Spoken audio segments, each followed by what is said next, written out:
The bombshell announcement by Vancouver Mayor Ken Sim today. The long-standing park board in Vancouver, and it's going to be maintaining some changes or seeing some changes. Sim just made the announcement this morning. We'll get reaction and ask for yours on the open line. After 12:30, Norman Lear has died at 101.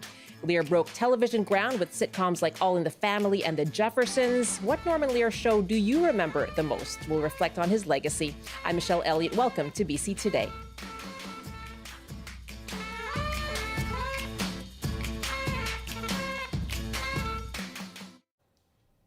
Thank you for joining us on CBC Radio 1 and live streaming on CBC Gem, cbc.ca/BC, and on the CBC Vancouver YouTube page. Well, Mayor Ken Sim is moving to dismantle the Vancouver Park Board. He held a news conference this morning. Sim says he'll bring a motion forward next week to ask the province to amend the Vancouver Charter and eliminate the requirement for an elected park board. And he says this will bring parks and recreation services under the oversight of City Council. And that's how parks have been managed over the last few years. Just doesn't work, quote. Well, here's Mayor Sim from earlier today. In fact, the current setup makes it even harder to manage and grow our parks and recreation services. Now, the system is broken, and no amount of tweaking will fix it. In our pursuit of progress and value for the people of Vancouver, we're aligning the management structure for parks and recreation services with how it's done in literally every single city across North America, with the exception of Minneapolis. And I'm assuming the reason for that is every other city in North America has figured out that this just doesn't work. In fact, we don't see people clamoring to institute an elected park board in these cities. The steps that we're announcing today will allow us to manage Vancouver's parks and recreation facilities more collaboratively and in harmony with the city's broader perspectives. Our parks are our jewels, and our commitment to preserving these green spaces remains unwavering. This change is about managing these spaces more effectively, not about compromising them. That's Vancouver Mayor Ken Sim speaking this morning about his plans to abolish the city's elected park board. It is the first step for a huge change in how the city's 240 parks and recreation facilities are overseen and managed. Well, we are taking your calls. Is this a sign of mayoral overreach? Is it time for change at the park board? What's your reaction to the announcement today? You can call us 1-800-825-5950, 604-669-3733. You can hit pound 690 on your cell phone. You can also email bctoday@cbc.ca. And joining me now is Vancouver Green Party City Councillor Pete Fry. Good afternoon. Thanks so much for joining us in studio. Hi, Michelle. Nice to be here. Good to have you. Did you know this was coming? We got a legal briefing in camera yesterday to give us a sense of what was coming, but we didn't actually see the motion or the substance of it until the press conference this morning. And what's your reaction? It's the transparency, the lack of transparency is a bit frustrating, and this seems like a move to concentrate power in the mayor's office, frankly. Why is that? Well, I mean, the park board has been around for 130 plus years. It was ironically developed and created as an elected board to prevent speculation and real estate kind of development in parkland, and that's been its core function to oversee operations. What we know is that the mayor lost control of the board a couple of weeks ago when he didn't get his pick on the board election for chair and vice chair, and this goes back to a decision to install an AstroTurf field in South Vancouver at Moberly Park, which was presented to the park board as a member motion, was rejected by the board, including ABC commissioners, because we have an obligation to go through due process, community consultation, that kind of thing. So ultimately, the decision was overridden by the ABC Council, and $17 million was dedicated to an AstroTurf field that has yet to have really robust community consultation. Big projects like this often involve trade-offs for the community, so it's adjacent to an elementary school that will no longer have access to a community field that will become a destination sport field. And you're saying that decision led to this split at the park board, leading to this decision, this announcement by the mayor? Yeah, that's the gist of it. What we saw today was 3 park commissioners that are still aligned with the mayor. The 3 other ABC elected park commissioners were let go by the mayor's chief of staff earlier today. He denied that this morning? There is an actual email that's been published by Commissioner Laura Christensen that does clearly indicate that the mayor's chief of staff, Trevor Ford, had let them go. We're going to get a little bit more into that. It does, as a reporter, Justin McElroy, who will join us in a bit, he described it all as very messy today. But this is something the mayor has talked about in the past, right? Even leading up to the municipal election, he hinted at it. Seemed to reverse course.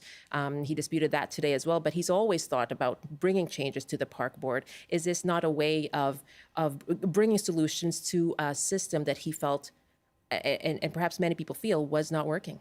Yeah, and I get the confusion around the park board, the critiques of the park board. Certainly the mayor did kind of enter the political fray, promising to abolish the park board. He did do a 180, though, and he brought forward 6 park commissioners who were elected with a pretty significant support of the electorate on the promise to work with a better park board. And I think because he hadn't sort of presented as this was the mandate to get rid of the park board, and instead we're seeing kind of a vindictive approach over losing control of the park board to get rid of it altogether after the fact. I mean, these were duly elected commissioners, and it does reflect the will of the people. There was plenty of folks who ran for park board who didn't get elected, and the ABC councillors, or commissioners, sorry, who did get elected to park board, did so under a democratic sort of construct.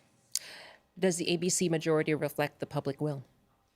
Well, that's a great question. I think that we're starting to see a lot of stuff that wasn't really on the promised package of ABC's campaign. And people are starting to report back that they're a little frustrated with what happens behind closed doors with ABC. And I think we're seeing a real manifestation of it today, where we have a clear split amongst their park commission and the fallout from this move, that the somewhat unilateral move by the mayor's office to execute this. What do you think will be the public reaction to this? Is this a popular move? Well, I mean, I think that there's a lot of frustration with the park board, how it operates. A lot of people are confused as to why we have a separate elected park board. And functionally, the park board really has limited powers because they don't collect taxes. They're basically at the whim of the city council to approve their budget.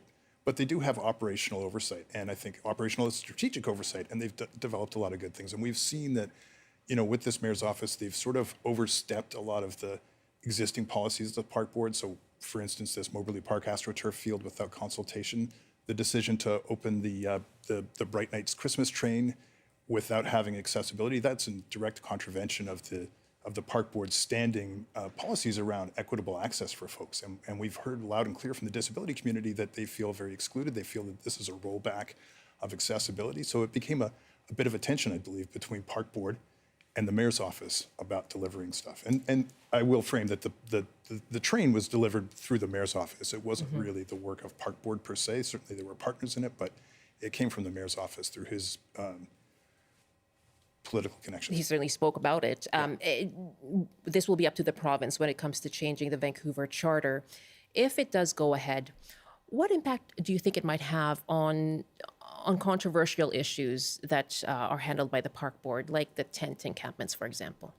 It's a good question. Of course, the province is introducing new legislation around encampments, and that's kind of going through the ledge right now, and that will actually have probably a greater impact on how local governments, parks or parks board or city council will be able to react to encampments. And bearing in mind that this proposed change at the Vancouver Charter probably won't happen until maybe April at best. And it'll take some time. The mayor's talked about a transition team, so we're not going to see the park board disappear overnight. And we'll probably see this new legislation come in place before that. What's next for you on this? Is this something you'll put your attention to, or? Well, this motion's coming to council next week, and I understand that a whole bunch of former park commissioners and park employees are coming to speak to it and emphasize the importance of an independent park board that has that kind of oversight and strategic and operational kind of input on the park system. The ABC majority seems to generally vote in lockstep, or else they're thrown out of the party. So I expect that this will pass, but perhaps there will be some further consideration about maybe how, if the mayor's open to it, maybe considering how to work with the elected park board, reflecting the will of the people, and see where we can improve it. Certainly there are opportunities for improvement. The Auditor General just released a report that talks about a little bit more clarity around the operations and recognizing that there is a bit of a disconnect between the operational side and then our funding side, and that's through a lack of communication between the park board and city council. And I don't see that improving with this move at all. In fact, it's going more into a less communicative role and more into the back rooms. Certainly the story of the day. Councillor Fry, thanks so much for joining us. Happy to be here. That is Vancouver City Councillor Pete Fry with the Green Party. Now we are asking you for your reaction to this announcement now made by Mayor Ken Sim that he's going to take steps to essentially abolish the Vancouver Park Board, putting a motion before council to seek approval from the province to change the Vancouver Charter in order to do that. Well, what do you think of this? You can give us a call, 1-800-825-5950, 604-669-3733. You can hit pound 690 on your cell phone as well. Love to hear from you on the open line. You can email us too. It's bctoday@cbc.ca. I'm joined now by our Justin McElroy, who was at today's announcement. Hi, Justin. Hello, Michelle. Tell me first what you thought of what Councillor Fry had to say there. I think he's sort of reflecting for people that are not part of ABC Vancouver, this double-edged sword from a political standpoint of recognizing that it's not as though the park board has been incredibly popular in recent years, that polls, both formal and informal, show a majority of people don't think that Vancouver should continue having the only elected, separate, independent park board in Canada for any municipality of any real size. While at the same time wondering why this happened now. Whether this is seen as a power grab, what it says about the pace and speed of it happened, and potential concerns in the future about a centralization of process in the mayor's office. Because, to directly defend the park board by itself, it's a little bit trickier, but certainly a lot of things happen over the last 24 hours, particularly with the defection of those 3 ABC Park Board commissioners, that will give some people pause over the process here at the very least. So it's the process versus the outcome. I think that's part of it. Certainly there are park board defenders, and we'll probably hear from some callers today, or certainly, as Councillor Fry alluded to, past commissioners that do believe in its worth. But I think when you look at it on the whole, this could be a big political win for Ken Sim. It could, as he says, create some centralization and efficiencies for how the park board runs. The question is if he's going to be doing it in a way where he gets everyone on board with him, and they don't ask a lot of secondary questions, which are being raised today in the way that this has all come about.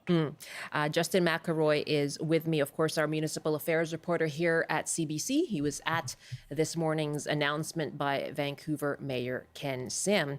And we're taking your calls on this. Your initial reaction to this announcement today. Let's put out the numbers once again. 1-800-825-5950, 604-669-3733. You can hit pound 690 on your cell phone as well. By email, we're bctoday@cbc.ca. DLJ is calling us from Vancouver. Hi there. Hi. Hi. What was your reaction when you heard this announcement about the future, essentially, of the Vancouver Park Board?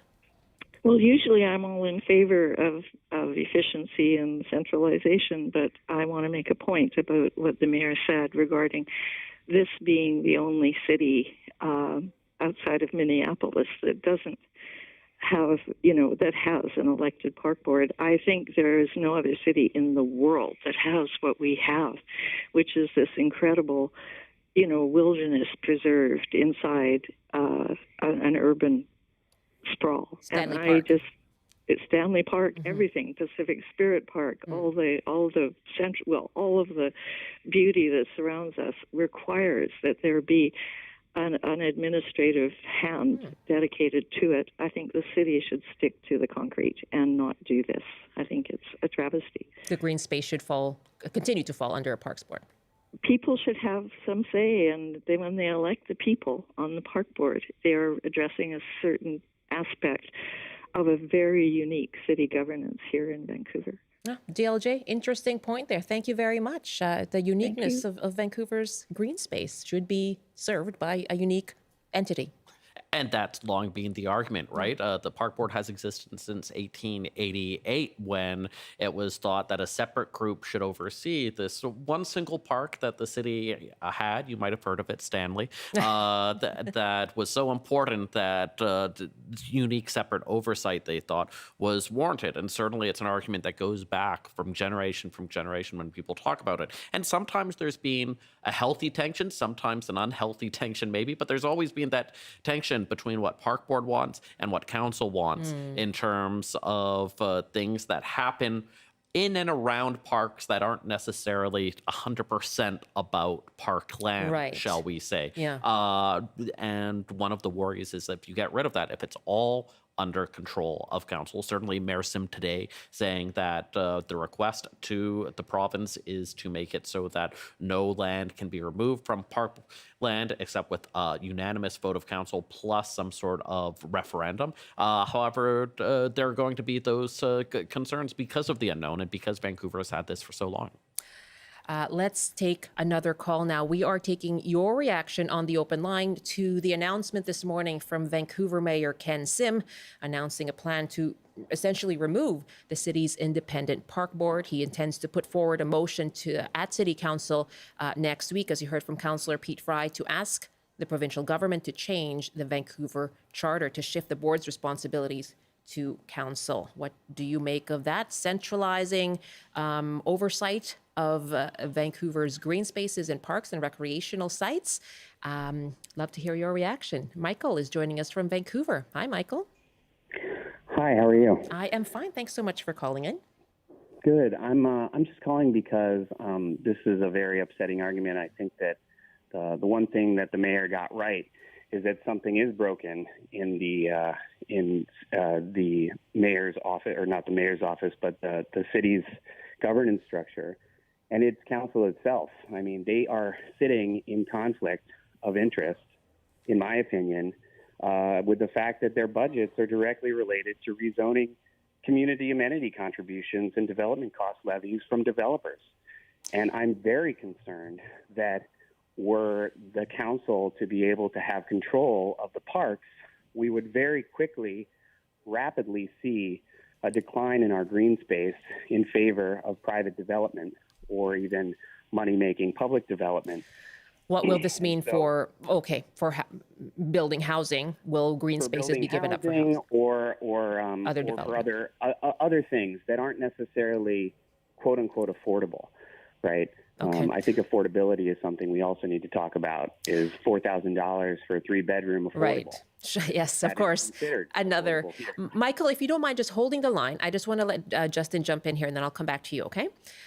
Yes, your thoughts on that. What does this mean for those spaces? Well, and again, this is what the province, what Ken Sim is asking the province to do, is to change the Vancouver Charter, which governs Vancouver, which is provincial law, to say that the only way that green space could be taken away is through a unanimous vote plus referendum. Right. So he's hearing the concerns of people like Michael. He's trying to placate by saying, look, this we're going to enhance the strength of this through the changes. And again, if they were to break it conceivably, then it would be breaking provincial law, and that's a whole other kettle of fish. But there will be people who will be skeptical of that argument, given the tensions that have long existed in this city around development and how much of the city's budget does get taken up by DCCs. Development cost charges. Michael, does that appease you?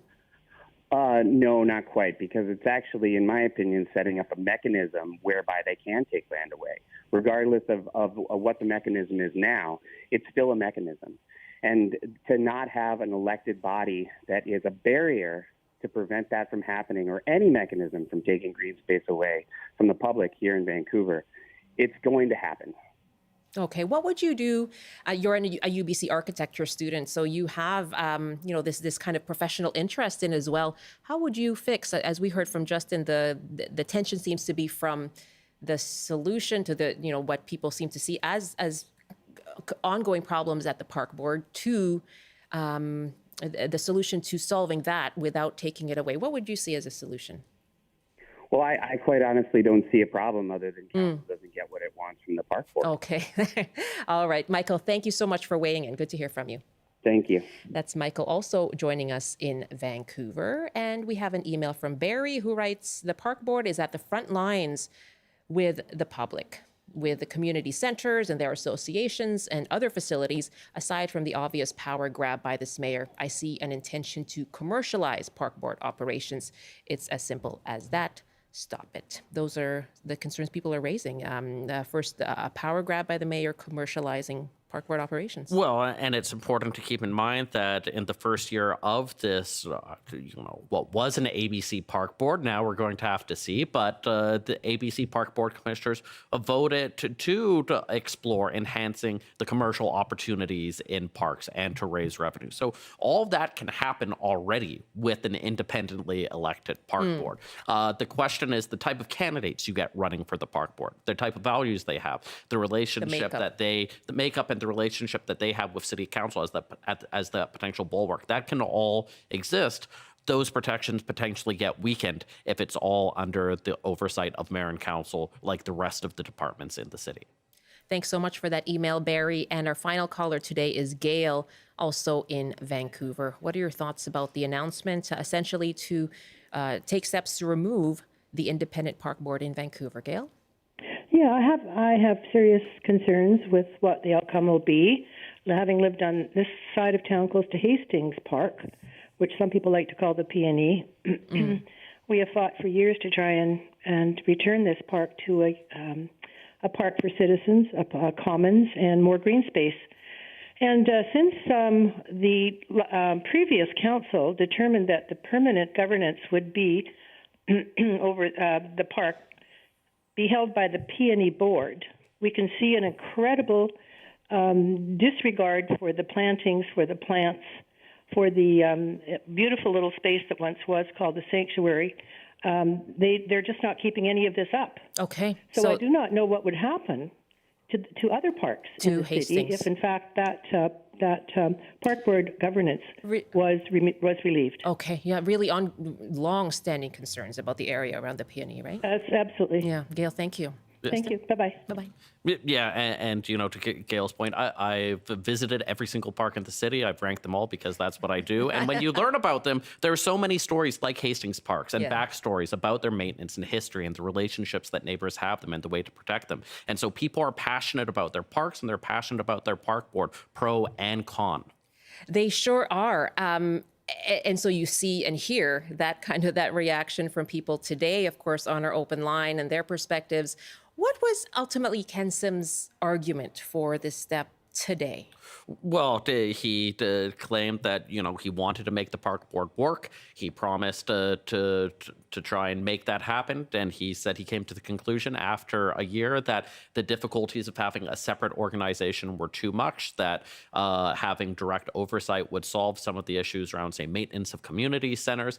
He claimed the looper moth infestation in Stanley Park, which happens once every 15 years, could be better managed under direct control. There were a host of things brought up, and some of them very well might improve if you had it all under one umbrella. There again are reasons why getting rid of the park board seems to be popular in polls. Having said that, very messy how it unwinded today, and unwinding the park board will create a whole host of questions that'll be interesting to see. And you say messy. I want to give you a chance to take us through, just in the little time we have left here, the defection or taking away of the three Green commissioners. The three ABC commissioners. They seem to think that they are no longer part of ABC. ABC says, no, you're still with us. You were just removed from communications about the park board transition. Whatever the case may be, I don't think they're going to be part of ABC for long. That could mean a 4-3 split against Sim on park board for as long as the park board is in existence. It sets up a host of fascinating questions over, at least in the short term, how it's going to be run, and then in the medium term, is the province going to grant this request that once it passes council, which is a fait accompli, and if so, on what timeline do they agree to do it? Yes, the three ABC councillors who seem to be in disagreement. Yes. And Tom Digby being the one Green Commissioner, Yeah, rather. 4-3. 4-3. There you go. Justin, thanks so much for being on top of this. I'm sure you have lots of work ahead of you for the rest of the day, just sorting through all of this and following all the developments. Just a little bit, but we'll have that online, on TV, on social media, as there's so many fascinating layers to this, and we'll try and unpeel it for our audiences. It's like an onion. Justin, thanks so much. Thanks, Michelle. Justin McElroy, CBC's Municipal Affairs reporter. It's 12:30 now, 1:30 in the Mountain Time Zone. You're with BC Today here on CBC. I'm Michelle Eliot. Thanks so much for joining us. Good to have you. And coming up in our next half hour, news from the entertainment world and pop culture world. TV legend, legendary producer Norman Lear has died at 101 years old. We want to hear from you. What are the shows that you remember from Norman Lear, and what do you think is his legacy, his impact on the modern day sitcoms, the shows and movies even that we see today? I will take your calls coming up after the CBC News Update with Rob Zimmerman. Good afternoon. Lisa Lapointe is stepping down as the province's chief coroner. She is retiring near the middle of February at the end of her third term. In a statement highlighting some challenges, Lapointe says she is deeply saddened her agency has been unable to influence the essential change necessary to reduce the tragic impacts of toxic drugs. As we've been hearing on the show, Vancouver Mayor Ken Sim wants council to take over responsibility for parks in the city. Sim will ask the provincial government to amend the Vancouver Charter to eliminate the elected park board. He says it will save millions of dollars. A former park board commissioner calls it a power grab. And the River Forecast Centre has ended the flood watch for the southwestern part of the province after an atmospheric river made landfall earlier this week. The centre had previously placed the South Coast, Lower Fraser Valley, and the Lower Mainland under flood watch advisories. And now taking a look at the forecast on the North Coast, a chance of showers and thunderstorms this afternoon with a high of 6, highs to 5 with sunshine in the Peace. In the central interior, mainly cloudy with a high of 1, highs from 4 to 7 with rain in the West Kootenay, a chance of showers in the East Kootenay. In the southern interior, rain with a high of 4. And for Metro Vancouver, Greater Victoria, and the Fraser Valley, a slight chance of showers this afternoon with highs around 10. I'll have more local news at the top of the hour. Now back to Michelle with BC Today. Thank you, Rob. Do you still watch sitcoms? Sitcoms, no. Situation comedies. No, yeah, I would say no. I do wonder that if people still watch them, in the way that we remember them, checking in on Thursday night, sitting in front of the couch with a popcorn ready. I don't know if that happens think so. anymore. No. Yeah. I did watch All in the Family, though, for many years. There you go. Lear's. Yeah. Yes. Thoughts on Norman Lear then? Oh, well, I mean, All in the Family was fantastic. I mean, absolutely. Exposing societal prejudices in that way through humor. We're going to talk about his impact right now. Thank you very much, Rob. You bet. Rob Zimmerman in the CBC Vancouver newsroom. Welcome back. You're with BC Today. Thanks for joining us on CBC Radio 1, live streaming as well. You can use the CBC News app or CBC Gem. You can watch us on the website, cbc.ca/BC, or on YouTube. Just search for CBC Vancouver. We'll be there on demand as well following the show. Well, yes, in the 1970s, Norman Lear set off a television revolution with a show called, All in the Family. It aimed to highlight the absurdity of prejudice, in particular through its bigoted main character, Archie Bunker. Here's the theme song. Boy, the way Glenn Miller played. Songs that made the hit parade. Guys like us, we had it made. Those were the days. And you knew when you were there. Dance for girls and men, women. Mister, we could use a man like Herbert Hoover again. That is the theme song from All in the Family. Well, Lear continued to break ground on television with shows like Maude, The Jeffersons, and today news broke that Norman Lear has died at 101 years old. His publicist said he died at his home in Los Angeles of natural causes. And of his legacy, the Peabody Awards posted on social media today, quote, in the white bread era of network television, when no one else dared to address touchy subjects, Norman Lear had the incredible and timely audacity to revolutionize television through his collection of recognizable characters grounded in the real America we all knew. Well, in 2016, Lear spoke to guest host Jill Deacon on CBC Radio's Q about tackling subjects like sexism, racism, and homophobia, and how he thought the American audience would react. Someone, I think it was H.L. Mencken, said, nobody ever lost money underestimating the intelligence of the American people. And I think the establishment usually views the American people that way. Were you confident back then that America would actually get a show tackling racism, homophobia, sexism, anti-Semitism? Were you confident then? Well, I couldn't be sure how much they'd like to enter the conversation or hear a conversation about it. But I was certainly comfortable with the subjects. They were everything we heard and faced in the neighborhood. There wasn't anything that was said, basically, that you couldn't hear in a public schoolyard. So I never thought we were doing anything so daring. But why did you think that a sitcom was the right vehicle to address those kinds of issues? Well, because I see the culture through that end of the telescope that features the comedy. At a good friend's funeral early in my life, not at a friend's funeral, at somebody, his mother, I saw someone scratching her behind as the coffin was falling into the, and thought, there's comedy everywhere. Well, we are asking you, what Norman Lear show do you remember the most? And do you see sitcoms now to be as relevant as they did then? What are the shows that you watch? You can give us a call, 1-800-825-5950, 604-669-3733. You can hit pound 690 on your cell phone. By email, you can reach us at bctoday@cbc.ca. Joining me now is Toof Marshall, professor at UBC's Faculty of Arts, specializing in television and pop culture. Hello, Professor. How are you? Hello. Great to meet you. Great to chat with you. What went through your mind when you heard that Norman Lear has died at 101?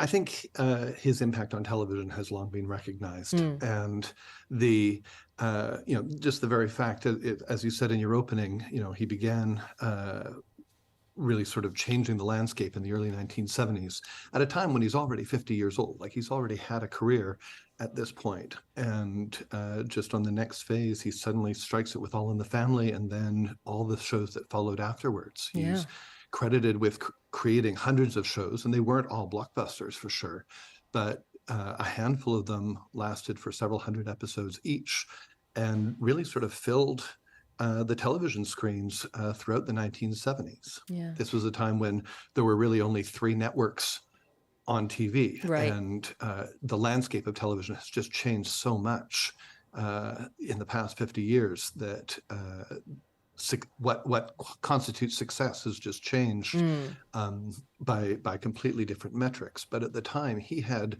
shows in the top 10 every year for 10 or 11 years. He had shows on multiple networks at the same time. He really was this dominant force. Now, you mentioned this to me in our email exchange this morning. I'm in the same boat. Most of his big shows were before my time, but I certainly knew of them and the impact that they had on television. And I work with people who are even younger who were not very familiar at all. But how do you explain his legacy? What do we see now, perhaps in pop culture, in films, in television, that you could perhaps draw a line back to Norman Lear? I think a couple of the things that he was able to introduce, as that clip you played showed, he was truly politically engaged, and he wanted his politics on the screen. And it wasn't that he set up characters that were like him, that were going to be heroes for everyone. He was willing to have completely flawed characters who the audience might not want to agree with, expressing views that they found challenging or objectionable, but nevertheless could be sympathetic and could be shown to be understanding. Archie Bunker is obviously one of those characters, but Maude and George Jefferson, all of them are so strident and so extreme in their views and so willing to offend those around them with their perspectives I think that that's something that has become mainstream The on cringe, television. the cringe factor. The cringe factor, but also the fact that these are a kind of anti-hero in a way, Right. that we can gain sympathy with. I was speaking with someone just before the show, and they mentioned, Michael Scott from The Office as someone who, you probably disagreed with and vehemently, but there were certain ways or reasons that perhaps you might have found him to be sympathetic. But yeah, that kind of character. Let's take a call now, asking you what are the shows that you watch now, but what are the Norman Lear shows that you remember the most, and are sitcoms as relevant when it comes to social and political commentary now? Our numbers are 1-800-825-5950, 604-669-3733. You can hit pound 690 on your cell phone as well. And you can email us too. It's bctoday@cbc.ca. Matt is joining us from North Vancouver. Hi, Matt. Welcome. Thank you for having me. Thanks for calling. And did you watch Norman Lear's programs? I watched All in the Family with my dad. I was still quite young when it was on. I didn't understand all of the humor, especially put towards Archie Bunker himself, but I had never heard my quite reserved father laugh so hard at what he would say, and it really gave me the room to believe that there's still humor in bad subjects, and that you can, fight through it and come out clean on the other side. Ironically, my father died 5 years ago, 4 weeks shy of turning 101. And to this day, I still watch All in the Family solely because my dad used to watch it. Wow, it brings back those memories for you.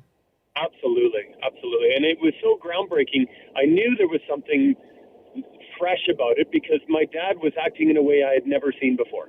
Wow. That's a nice memory, Matt. Thanks so much for calling in and sharing that. Thank you. Yeah, that's Matt in North Vancouver, and I'm connected with our guest here, Toof Marshall at UBC over Zoom, and so I can see you nodding as he was speaking there. Fighting our way through the bad stuff. What did you make of that? Certainly, the fact that the first time we've got a major ongoing interracial couple on television. We get discussions of abortion, we get discussions of miscarriage, of breast cancer, of menopause, of all these realities that people were facing that hadn't really been introduced to a comedy world before. Comedy, in many ways, had been a very safe space for television. And certainly when All in the Family was first being pitched, it got rejected, I believe, a couple of times. Because the stations or the networks were afraid to lose advertisers.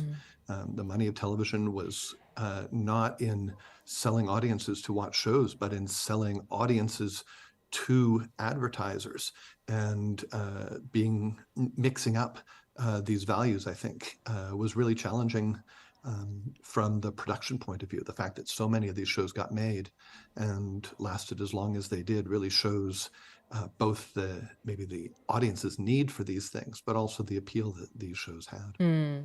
And let's talk a bit about the evolution of the sitcom then, following all of his shows. Let's just play a clip from perhaps what was a bit of a contemporary of All in the Family. And this is the theme song to MASH.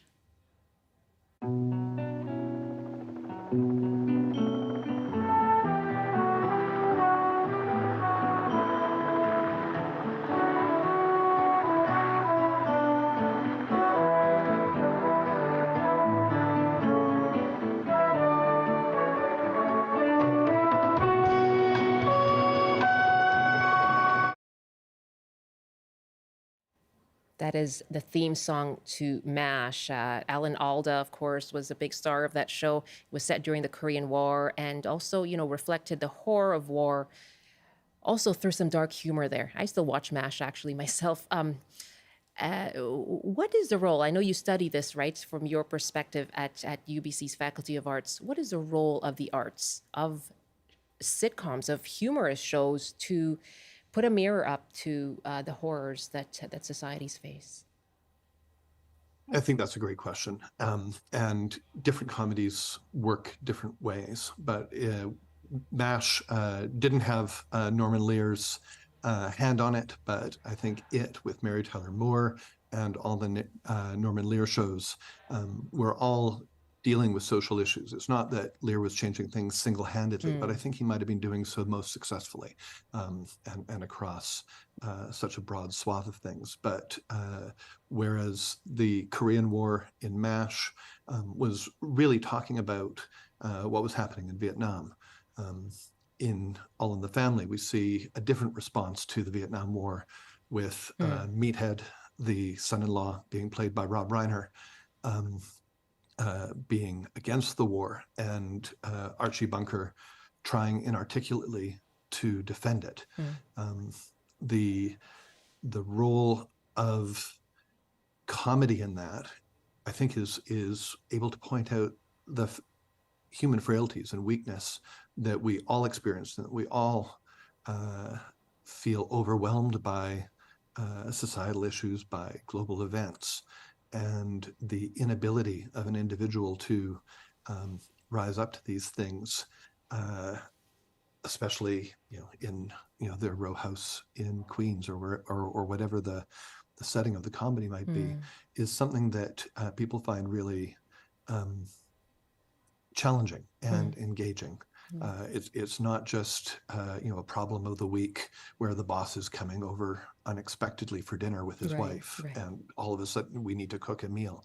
Like that's that gets resolved at the end of 30 minutes. Yes. The issues that were found in MASH and Mary Tyler Moore and the Norman Lear comedies, I think, were never going to be wrapped up, and we're never going to be wrapped up in 30 minutes. But we were able to find humor in it at the same time. And it wasn't pointed humor. It wasn't political, you must vote this way. These were broad characters that were being played for laughs. And they were over the top. They were, but they were also really well cast and engaging, very subtle, nuanced performances from, Sherman Hemsley as George Jefferson. This was, for me growing up, the insight that I had into African-American life. And in some ways it made it more familiar, and it made it not other.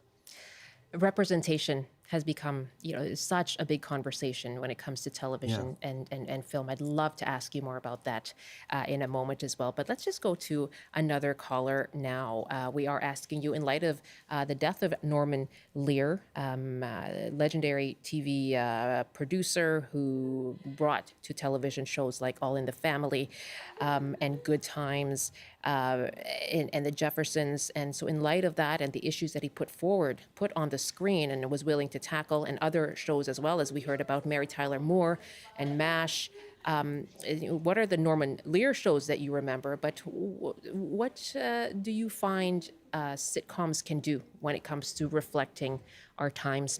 Love to hear from you. 1-800-825-5950, 604-669-3733. You can hit pound 690 as well. Ray is calling us from Vancouver. Hi, Ray. Yes, hello. What do you take from comedy?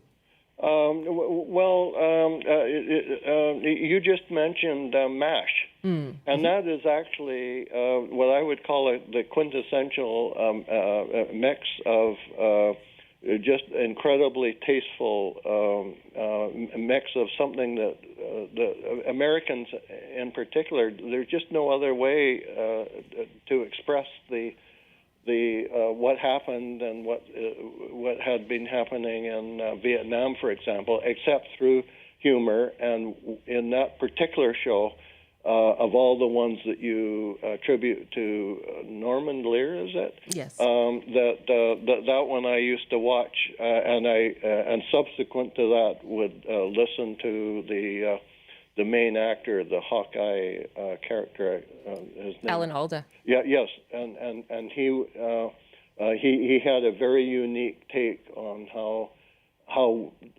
we process stuff in general. That I used to listen to him on CBC in defense of your call, didn't read it out of a book or watch it somewhere else. This is on CBC, and we have never needed comedy more just in general. We've never. There's no way I can talk about things that are happening today except to resort to comedy myself. I don't have the way of explaining things any other way, and things that have happened in my personal life. I have no other way except to resort to comedy. Wow. It gives it a language. Yeah, exactly. It's another valid way. And once I was seriously questioned as whether I have an appropriate sense of humor. And I actually approached a police lady and went through my routine. And she says, "There's nothing whatsoever wrong with your sense of humor." So you did a bit in front of the police officer. Exactly. It's the Homer Simpson's impersonation of Bruce Willis in Die Hard. And as a consequence of acting it out, she said, "Sir, you must move aside. And in doing that, I had inadvertently put my body between her and a perp who was handcuffed on a bench at the main skyscracer. And I said, maybe the psychiatrist is right. Maybe I don't have a sense of humor. And I said, she says, "There's nothing wrong with your sense of humor. May I ask you your name?" And I said, "My name is Ray." And she said, "Is that Ray as in Raymond?" And I said, No, just Ray. And this was on the 28th of October of 1962. Oh, my goodness. And if you can recall that, occasionally, like it'd be socked in, but occasionally the sun would come streaming through. Okay. The sun came streaming through. I'm very close to the punchline. Okay. The sun would come streaming through, and she said, "No, not just Ray. Ray, a.k.a. a drop of golden sun." Aw. That's very sweet, Ray. A ray of sunshine you have brought to her, right? Thank you very much for that. And wow, comedy is a way to see the light, to see the ray of light, and as well to deal with those difficult issues. Thanks so much for that. Tim is joining us from Kamloops now. What are your thoughts on Norman Lear's legacy? He did a lot of good shows, All in the Family and Maude, to name the two that I thought were the best. But I think he was forward-looking in that he looked at other countries, because if I'm correct, All in the Family was based on a British show called Till Death Do Us Part, and they were doing the same kind of issues. In fact, there was one supposedly in Germany where the main character looked like he was Hitler, except he was bald, but he had the mustache. So it spread throughout. But I think other countries were a little more ahead of the game than North America, so to speak. But then you've also got countries like here in Canada. I was saying to your screener there, I think one of the best shows that was ahead of its time was Codco, because it talked about things like the Catholic school system. It was based, of course, mainly in Newfoundland, talked about homosexuality, where you had two of their main characters, such skits as Queens of the Court, where they were one's a defense lawyer and prosecutor, and they were also lovers. So it was kind of really ahead of its time. I wish CBC would bring that back, actually. But, so, I mean, he did a lot of good stuff, but I think other countries. And the one thing about today is I wonder if cancel culture is kind of coming into it or something, or whether you'd be able to see a Codco or a Monty Python nowadays, because they also spoke kind of to what was going on in the crazy world all over the place, right? Yeah. So. That's an interesting point about the landscape that we're in right now as well, Tim. Thank you very much for that. Kathy is our last caller now in Victoria. Hi, Kathy. Thanks for calling. Hi. Thank you very much. I always listen to you in the background while I'm working, but today when I was listening and the All in the Family theme song came on, I just got shivers. And then I heard the MASH song, and again, shivers. And it reminded me of the time when we were watching All in the Family. I used to watch it with my mom and my dad. I was a small child. And Edith got raped. And that opened up a conversation between my mother and I about, you can't always trust everyone. Sometimes, and back in those days, that wasn't really talked about a lot. So it was an important conversation that my mother had with me concerning strangers. And, you can't always trust people. And I think as children back in those days, we did. Like, we were on the streets, like we were free, come home when the lights come on kind of attitude. But this just showed us that not everyone can be trusted. And then MASH, always watched with my dad. My dad was a Korean War veteran. And it just sort of showed me and us as children what he went through, what the Korean people went through, opened up conversations. And as children, we'd ask him questions and he'd give us age-appropriate answers. But yeah, it opened up that line of communication. Wow. And the one that really stood out was the Mary Tyler Moore, because I was always told you'll get married and you'll raise a family. And when Mary Tyler Moore came out, it was like, what? I could have a career? You could do other things. Apartment of my own? Oh, and here you... So yeah, I just want to thank you for bringing this forward. It brought up so many good memories of my family. Thank Kathy, you. I'm so glad that you called in. Thank you very much.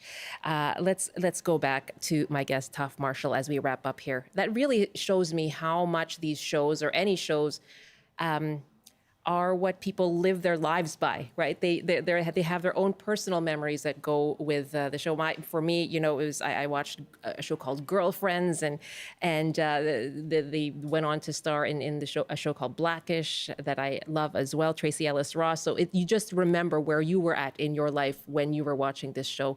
I have about a minute left, but any parting thoughts you'd like to leave us with on the role of sitcoms in the world we have now?